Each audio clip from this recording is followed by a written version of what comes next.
আসসালামু আলাইকুম ভিউয়ার্স, কেমন আছেন সবাই? আজকে আপনাদের জন্য নতুন কিছু ভিডিও নিয়ে এসেছি।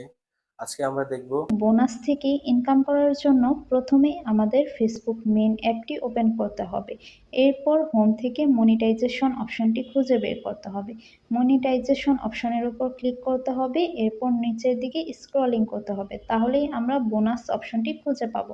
বোনাসের পাশেই সেট আপ অপশন, সেই সেট আপ অপশনে ক্লিক করতে হবে। সেট আপ অপশনে ক্লিক করার পর আমরা দেখতে পাবো পারফরম্যান্স একটি অপশন আসে, তার পাশে গেট স্টার্ট অপশনটিতে ক্লিক করতে হবে। এরপর সাইন আপ করতে হবে। সাইন আপ করার পর আমাদের সেটিংসের জন্য কিছুক্ষণ ওয়েট করতে হবে। সেটিংস সম্পূর্ণ হয়ে গেলে তাহলে আমরা দেখতে পারবো যে একটি টিক চিহ্ন এসেছে, তার মানে আমাদের বোনাস সেটিংস কমপ্লিট। এরপর আমরা দেখতে পারবো যদি বোনাস আসে তাহলে এখানেই শো করবে। এভাবেই আমরা বোনাস সেটিংসের মাধ্যমে ইনকাম করতে পারি। ভিডিওটি ভালো লাগলে লাইক কমেন্ট করে পাশেই থাকবেন।